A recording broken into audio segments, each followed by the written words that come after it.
भूल Bhulaiyaa horror story. 17 साल की समृद्धि ने छोटी उम्र में ही अपनी मां को खो दिया था। तब से उसके पापा गौतम ही उसकी पूरी जिंदगी थे। समृद्धि के पापा ने कभी भी उसे अपनी मम्मी की कमी महसूस होने नहीं दी। पर उनकी लाइफ में एक दिन ऐसा आया जिसने उनकी जिंदगी ही बदल दी। एक यूजुअल संडे का दिन था। समृद्धि के पापा कुर्सी पर बैठकर अखबार पढ़ रहे थे और समृद्धि अपने रूम में कथक डांस प्रैक्टिस कर रही थी। तभी अचानक से घर की डोरबेल बजी। दरवाजा खोलने पर बाहर सूट पहने एक लॉयर खड़ा था। उसने बताया कि गौतम के चाचा का देहांत हो गया है और उन्होंने अपनी एक हवेली विरासत में गौतम को सौंपी है। गौतम को यह बात बहुत अजीब लगी क्योंकि गौतम की अपने चाचा से बिल्कुल नहीं बनती थी और वो करीबन 15 सालों से उनसे नहीं मिला था। पर जब उस लॉयर ने पूरा पेपर वर्क दिखाया तो गौतम को समझ आया कि ये सब सच था। समृद्धि और गौतम को अभी भी यकीन नहीं हो रहा था कि वो इतनी बड़ी हवेली के मालिक थे। हवेली को देखकर समृद्धि के पापा को समझ आ गया था कि वो अपनी फाइनेंशियल सिचुएशन में इतनी बड़ी हवेली में रहना अफोर्ड नहीं कर सकते थे। इसलिए उन्होंने उस हवेली को बेचने का डिसीजन लिया। पर समृद्धि की आंखों में एक अलग सी चमक थी। उसने अपने पिता को बोला कि वो हमेशा से एक बड़े से घर में रहना चाहती थी।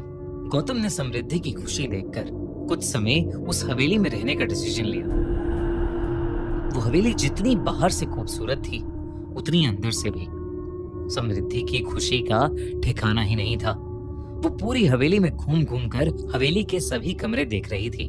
तभी वो एक ऐसे कमरे के आगे पहुंची जिसका दरवाजा बंद था।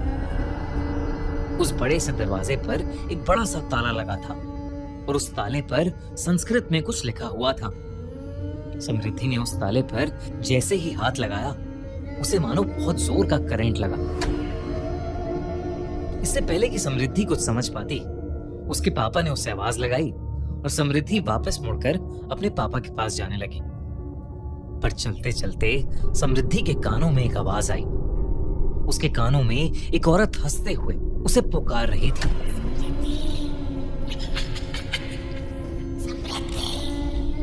समृद्धि अचानक से वो आवाज सुनकर पीछे मुड़ी, लेकिन तभी वो आवाज आनी बंद हो गई। समृद्धि ने इसे अपना वहम समझा और वो अपने पापा के पास चली गई। उस रात गौतम और समृद्धि अपने अपने कमरे में सो रहे थे। पर तभी गौतम की नींद एक आवाज से खुली। गौतम को पास के कमरे से घुंघरू की आवाज आई। गौतम ने सोचा कि शायद समृद्धि अपने रूम में डांस प्रैक्टिस कर रही होगी, इसलिए वो फिर से आंखें बंद करके सोने की कोशिश करने लगा। पर घुंघरू की आवाज धीरे धीरे तेज होने लगी। ऐसा लग रहा था कि जैसे घुंघरू पहनकर कोई गौतम के पास आ रहा हो। इससे पहले गौतम कुछ समझ पाता, घुंघरू पहने कदमों की आवाज उसके बेड के पास से आने लगी। गौतम तेजी से उठा तो उसने देखा कि कमरे के अंदर कोई भी नहीं था। अब गौतम को कुछ अजीब लगने लगा था। वो उठकर समृद्धि के कमरे की तरफ गया। समृद्धि के कमरे में पहुंचकर उसने देखा कि वो कमरे में थी ही नहीं। अब गौतम को टेंशन होने लगी थी। वो समृद्धि को आवाज देकर पुकारने लगा। उसने हवेली की लाइट जलाने की कोशिश की पर कोई भी बटन काम ही नहीं कर रहा था। गौतम ने कमरे के बाहर पड़े एक लैंप को उठाया और उसे जलाकर हवेली में समृद्धि को ढूंढने लगा। घूमते घूमते गौतम को फिर से घुंघरू पहने किसी के चलने की आवाज आई। गौतम उसी आवाज का पीछा करने लगा। गौतम जितना उस आवाज के करीब जाता वो आवाज उससे उतनी ही दूर जा रही थी। लेकिन उस आवाज का पीछा करते हुए गौतम ने खुद को एक कमरे के बाहर खड़ा पाया। उस कमरे का दरवाजा खुला हुआ था और उस कमरे के बीचों बीच में गौतम को कुछ ऐसा दिखा जिससे उसकी रूह कांप गई। उस कमरे के अंदर एक लड़की साड़ी पहने घुंघरू डालकर डांस कर रही थी। इससे पहले वो कुछ समझ पाता गौतम को उस लड़की का चेहरा दिखा और उसका दिल दहल उठा। वो लड़की कोई और नहीं बल्कि समृद्धि ही थी। पर समृद्धि बिल्कुल भी नॉर्मल नहीं लग रही थी। उसने बहुत सारा मेकअप किया हुआ था और वो मेकअप उसके पूरे चेहरे पर फैला हुआ था। उसके बाल बिखरे हुए थे और वो बंगाली भाषा में कुछ गाना गा रही थी। गौतम ये सब देखकर बहुत डर गया और वो दौड़कर समृद्धि के पास गया। उसने जैसे ही समृद्धि के कंधे पर हाथ रखा, समृद्धि ने मुड़कर जोरों से एक चीख मारी और गौतम की छाती पर अपना हाथ मारा। गौतम समृद्धि का हाथ लगते ही कमरे से बाहर जाकर गिरा और उस कमरे का दरवाजा गौतम के मुंह पर बंद हो गया। ये वही कमरा था जिस पर समृद्धि को सुबह ताला दिखा था। गौतम उठकर जोर जोर से उस दरवाजे को पीटने लगा। वो कुछ भी करके समृद्धि को वहां से बाहर निकालना चाहता था। गौतम पागलों की तरह उस दरवाजे को ठोकने लगा। तभी उसे अपने पीछे से एक आवाज आई जिससे वो रुक गया। पापा, आप ये क्या कर रहे हो? गौतम ने जैसे ही पीछे मुड़कर देखा, उसके पीछे नाइट सूट पहने समृद्धि खड़ी थी। समृद्धि ने कहा कि वो अपने कमरे में सो रही थी और उसे जोर जोर से दरवाजा पीटने की आवाज आई, जिसे सुनकर वो वहां आ गई। गौतम को अब भी कुछ समझ नहीं आ रहा था।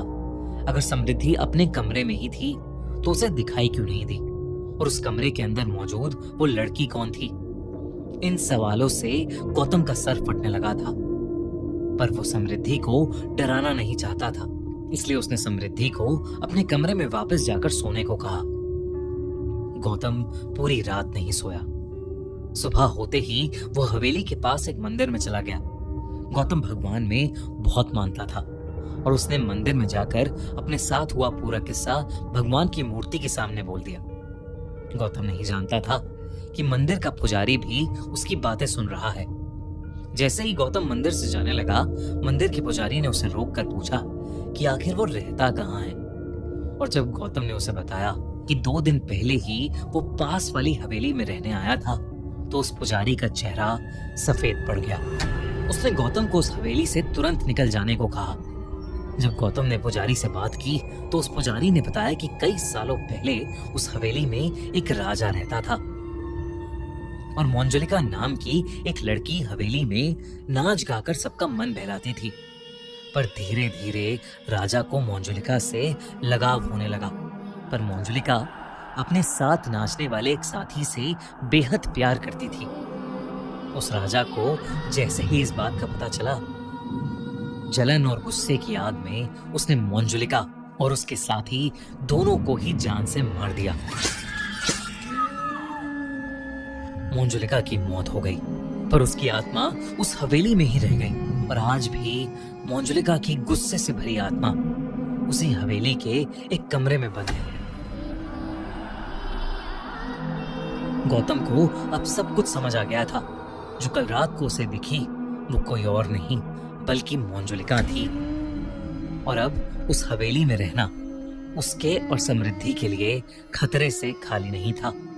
वो उसी पल समृद्धि को लेकर वहां से जाना चाहता था, लेकिन जब वो घर वापस गया तो समृद्धि मंजुलिका वाले कमरे में बैठी हुई कल रात जैसे साड़ी और घुंघरू पहने हुए उस कमरे में बड़ा पुराना सामान देख रही थी।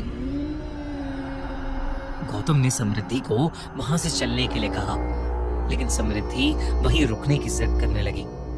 जैसे ही गौतम ने समृद्धि को डांटा तो समृद्धि अचानक से गौतम पर ही हावी हो गई। उसने गौतम को उसकी गर्दन से उठा लिया और बंगाली भाषा में गुस्से से कुछ अजीब सा बड़बड़ाने लगी। कुछ ही पलों में गौतम की सांसें रुक सी गई थीं। वो दर्द के मारे छटपटा रहा था, लेकिन इतने में उस मंदिर का पुजारी कुछ लोगों को लेकर वहां आ गया और उसने तुरंत समृद्धि पर गंगा जल फेंका। समृद्धि ने गौतम को छोड़ दिया और वो वहीं बेहोश होकर नीचे गिर गई।